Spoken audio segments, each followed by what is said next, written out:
I want to take this, thank all these people for what they've done for me. That little prayer that you said, for me, went a long ways. He was just 5 feet tall, yet when Little Jimmy Dickens went onto the Grand Ole Opry stage, you'd believe the entire place swung in his favor. Jimmy, drenched in rhinestones and sporting a smile that could lift any storm cloud, was more than simply a singer. He was a living embodiment of country music's golden period. For more than 70 years, admirers watched him crack jokes, yodel songs, and outperform guys twice his height. In a world of transient success, Jimmy was the real deal, a showman, a mentor, and, most importantly, a believer in the music that founded Nashville. But as the curtain lowered for the final time in 2015, something seemed wrong. Sure, the tributes flowed in. Flowers, television programs, old pals reminiscing about better days. But doubts began to arise behind the scenes. Why had Jimmy stopped turning up to the Opry so suddenly? Why were longtime friends barred from visiting him in his last months? Why were chunks of his estate lost before he died? At first, the voices were dismissed as sadness. However, with time, they became louder and more disturbing. Legal documents were surreptitiously changed. Priceless mementos disappeared without a trace. Entire sections of Jimmy's will had been altered, and family members had been removed from a tale they had contributed to. Then came anonymous tips, hushed insiders, and untraceable shell corporations. What really happened to Little Jimmy Dickens in his latter years? More importantly, who ensured that the rest of the world remained unaware? This isn't merely the story of an elderly celebrity and some missing documents. This is a story about manipulation disguised as benevolence, about how a beloved country legend was gently robbed of power, legacy, and finally, his voice. While people continued to cheer, others were already cashing in. Almost a decade later, the pieces are slowly coming together. And what they show is more than simply a solved mystery. It's a truth no one wants to face. Long before he was the glittering centerpiece of the Grand Ole Opry, Little Jimmy Dickens was simply James Cecil Dickens, a youngster born into poverty in the coal-stained hills of Bolt, West Virginia, in 1920. His world was basic and tiny: a cramped home without power, a father who mined coal, a mother who maintained the home with faith and determination. Music was not a luxury, it was a lifeline. The family's damaged radio, powered by car batteries and hope, picked up distant sounds of Hank Williams and Jimmy Rogers, reverberating across the Appalachian valleys like signals from another universe. Jimmy recognized his uniqueness from a young age.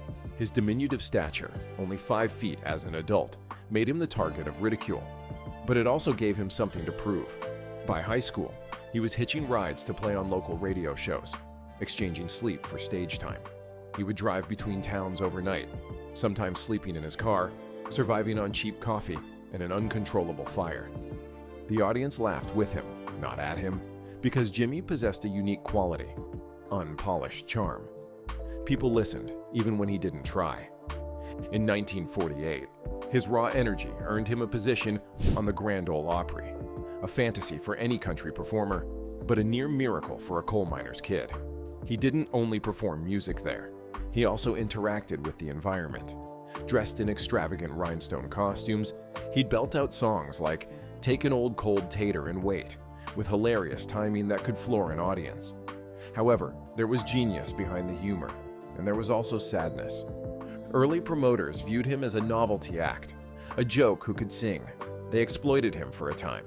Jimmy became the comedic relief among the more serious country performers. His height became a gimmick, his humor and costume. But Jimmy played the game with a wink and a smile, fully knowing that he was buying time. Because he understood something they didn't: his music would last longer than the joke. As the 1950s arrived, Jimmy proved it. "May the Bird of Paradise Fly Up Your Nose" became a crossover success, demonstrating to reviewers and executives that behind the laughs was a keen, clever performer with unteachable instincts. He wasn't there simply for laughs, he was there to stay. And he did. He spent decades touring, performing at big halls and little cafes alike. He nurtured developing performers, provided opportunities for undiscovered acts, and remained committed to the Opry even when others departed for larger lights. He'd take the stage with icons like Hank Snow, Porter Wagner, and Minnie Pearl, not as a footnote, but as family. But underneath the rhinestones and rituals, Jimmy bore scars from being misjudged, manipulated, and constantly having to earn his place at the table. For the most part, his legacy consists of glitter and humor. But those closest to him knew better. They watched a guy who ascended from coal dust to the spotlights, never forgetting how simple it was to be buried under both. The guy who made the world laugh fought for his credibility throughout his life, and by the time he arrived, the actual combat had only just started. By the time Little Jimmy Dickens reached his 80s, he was more than simply a country legend. He was a living relic, a symbol of an era Nashville desperately wanted to preserve. With a stage presence that never faded and a voice that could still elicit tears or laughter on command, he became something unique, a performer who outlived his colleagues in his prime while never losing his limelight. Younger painters admired him. Fans adored him.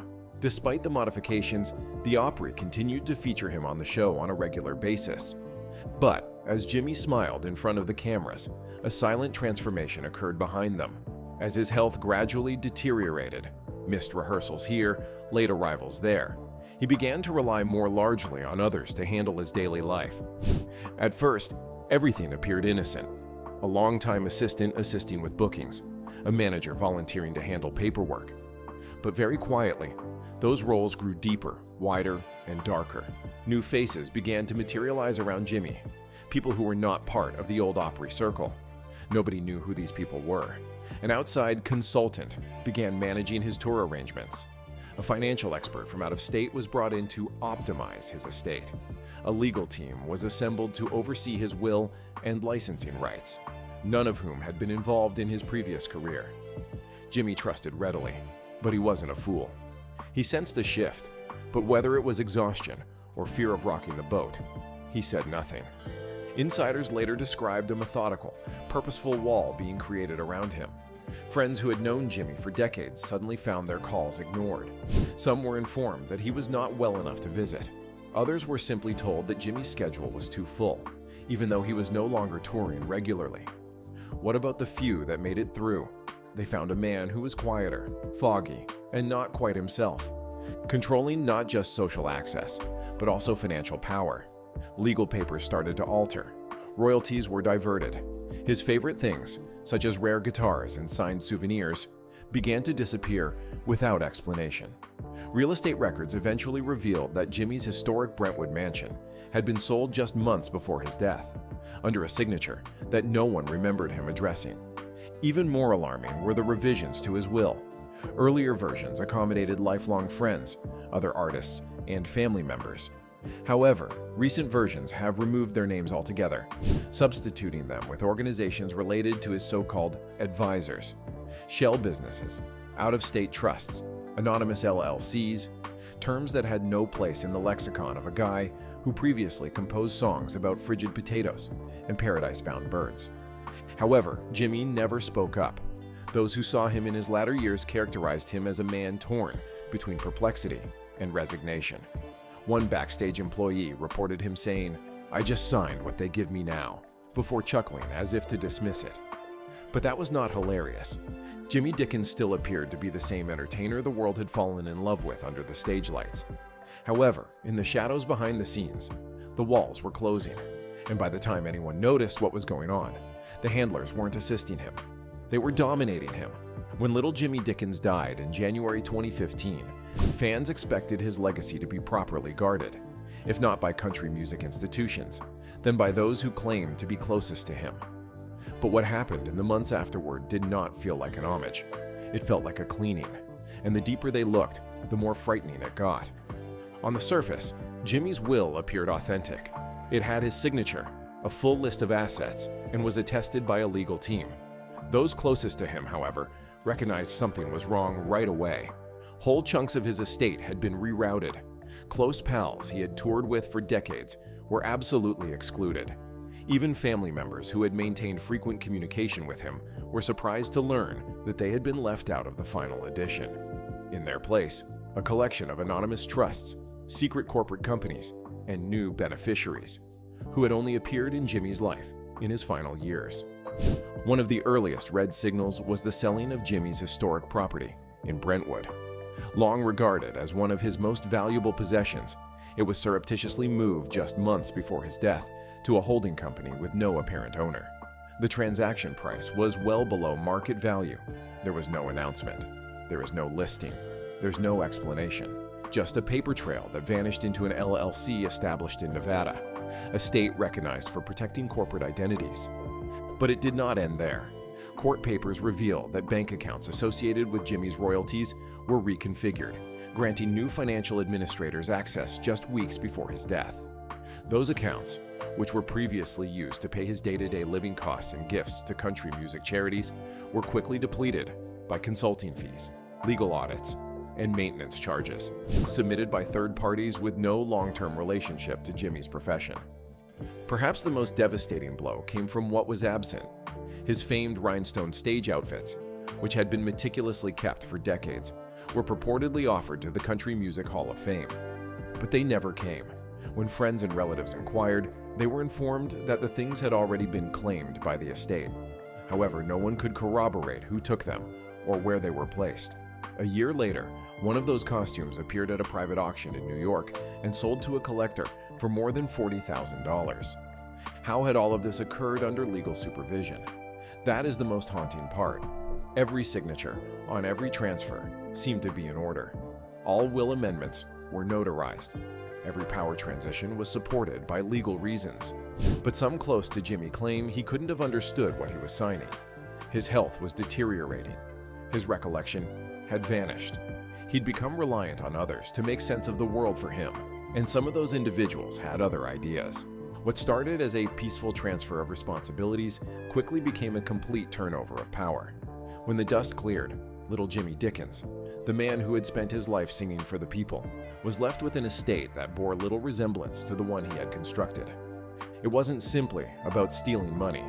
It was a steal of significance, legacy, and the last word on a life that deserved more.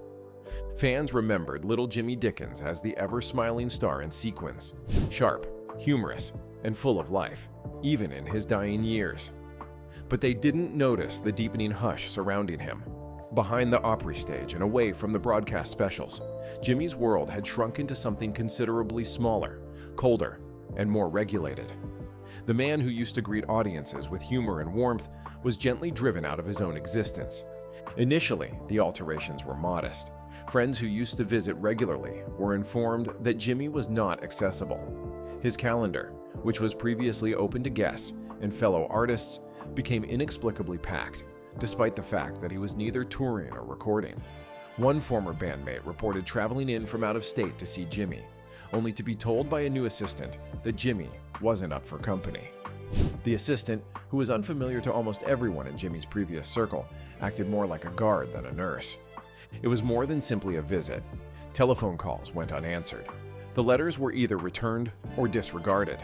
Some long-standing friends assumed Jimmy was just weary, but some knew better. The same individuals who had formerly safeguarded his time were now separating him from those he loved. They had complete control over who saw him, spoke to him, and ultimately affected every decision he made. Even backstage at the Grand Ole Opry, Jimmy's home of over 7 decades, things felt different. Stagehands noted that he appeared bewildered during rehearsals, occasionally asking for people who had been gone for years. He inquired about his wife Mona's whereabouts several times, despite the fact that she died in 1988. These weren't merely memory lapses, they were indications of something far deeper, which made his solitude even more alarming. As Jimmy's mental state deteriorated, the walls around him rose taller. Legal guardianship was never technically established, but many in his sphere behaved as if it were. They planned his doctor's appointments, signed his paperwork, limited access to his bank accounts, and even screened his letters. Jimmy, who had formerly been fiercely independent, was now fully reliant on a small group of people, none of whom had known him before to his decline. The extent to which the situation was under control added to the cold. Those who attempted to intervene were either threatened with legal action or accused of harassment. Others just gave up when many attempts to contact Jimmy failed. One Opry staff member reported Jimmy sitting alone in a wheelchair before a concert, looking into the distant, nearly unrecognizable from the guy he once was. When the worker attempted to approach, one of the new handlers pulled him off mid-step, saying he's not seen anyone today. It was evident that Jimmy was not only being shielded, he was being deleted in real time. The plan was classic: isolate, confuse, and control. Whether intended or opportunistic, it exposed Jimmy to exploitation at his most vulnerable time in life. He was encircled, but unsupported, spoken for, but not heard, alive, but becoming increasingly invisible. Decisions were taken during the stillness, the documents were signed, assets were shifted, and the guy who had once filled stadiums with laughter was now sitting silently in a room, forgotten by everyone save those who hoped to benefit from his silence. When a guy like Little Jimmy Dickens dies, the world loses more than just a voice. It loses a repository of history. Every instrument he played, every rhinestone outfit he wore, every handwritten lyric sheet, and backstage shot are more than simply relics. They are time capsules, proof that an impoverished West Virginia youngster once became an American music legend. People notice when those components begin to disappear one by one, seemingly without reason. In the months following Jimmy's death, collectors began murmuring about rare Dickens relics coming on the market. A vintage Martin guitar signed by Jimmy and Hank Williams Sr. has appeared on a private auction site. It was followed by a succession of theatrical costumes, including legendary, one-of-a-kind items that had been pledged to the Country Music Hall of Fame. But they were not heading to a museum. They were auctioned to the highest bidder behind closed doors. They were not isolated instances. Items that were formerly deemed untouchable vanished one by one. A fan-favorite guitar with special mother-of-pearl inlays, a notebook full of scrawled lyrics and tour notes, and even Jimmy's iconic red boots from his last broadcast Opry performance are all gone. No news announcements, estate declarations, or formal inventory transfers. Only holes remain where history has ever been. The family, what little remained, began to ask questions, but every inquiry was met with the same brick wall. It was part of the estate settlement. Legal paperwork, which they had never seen, reportedly assigned rights to a Nevada-based trust. Further investigation found that the trust had discreetly taken ownership of the majority of Jimmy's tangible assets, not for preserving, but for liquidating. And it wasn't limited to actual goods. Jimmy's great tunes have always generated small but constant royalties. However, after his death, payments slowed and eventually halted completely. After an investigation, it was discovered that certain publication rights had been transferred to a third-party entertainment group months before Jimmy's death. A group that hasn't dealt with him in decades suddenly claims complete licensing control.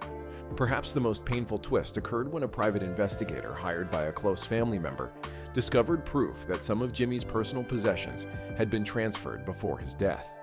Bank records indicated transactions designated estate preparation weeks before his final hospitalization.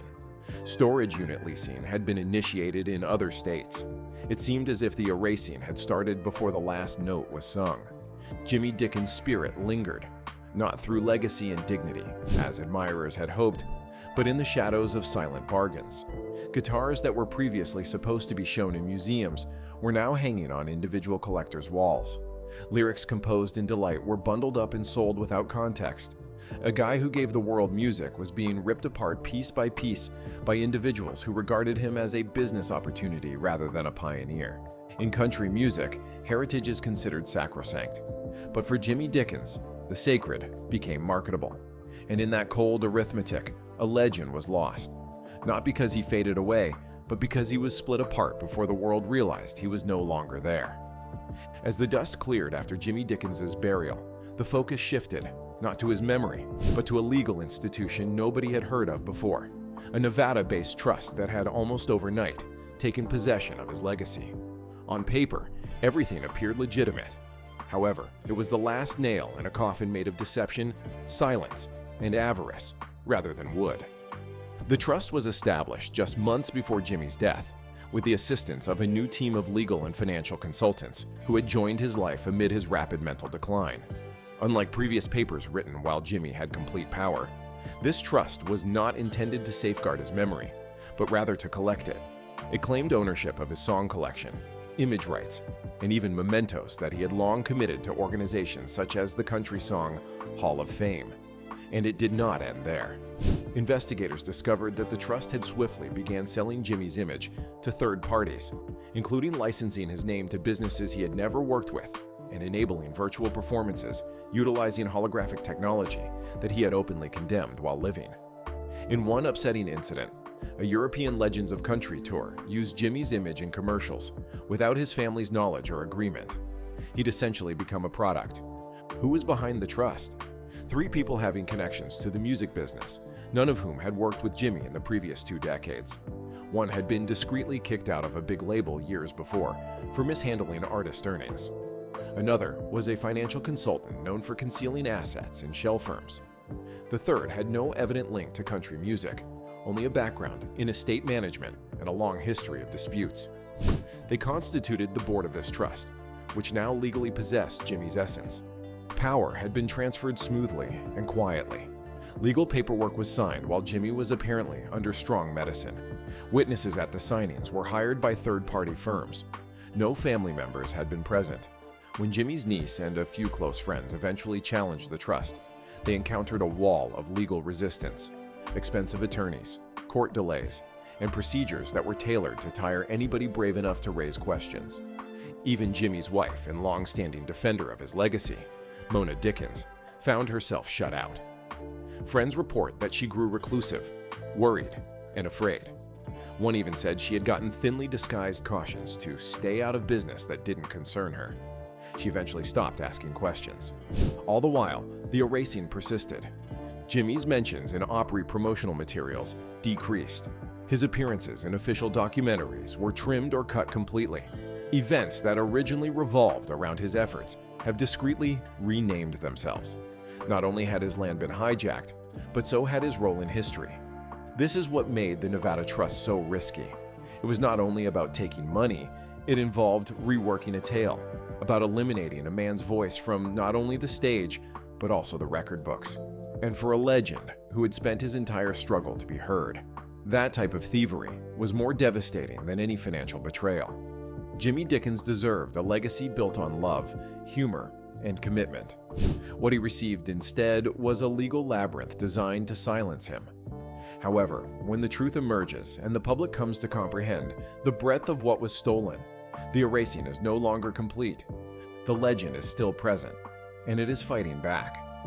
Little Jimmy Dickens did more than simply entertain. He persevered. He stood on stage for nearly 7 decades as the pulse of country music, bringing millions of people humor, warmth, and tradition. He didn't have the largest name or the loudest voice, but he never left. The one who persisted when others gave up. The one who sang when the lights darkened. And for that, the world adored him. But love, it turns out, was insufficient to protect him. What transpired in Jimmy's final years was neither a terrible accident or a clerical error. It was a calm, deliberate unraveling. His identity, image, and work were stripped, commercialized, and sold as he grew apart from the guy he once was. By the time he died, his legacy had already started to fade, not organically, but purposefully. However, Jimmy's narrative does not end in treachery. It concludes with a reckoning. Thanks to individuals who refuse to remain silent, family, admirers, and long-lost friends, his truth is being restored. A new wave of support is emerging, demanding for the restoration of his stolen heritage and the acclaim he deserves, not just as a novelty act or a joke between sets, but as a pioneer who formed the essence of country music. He sang for the people, he lived for music, and now, as the truth comes out, the people are singing back. For him, for justice, and for every legend whose voice was nearly silenced. Jimmy may be gone, but his fight and song haven't ended.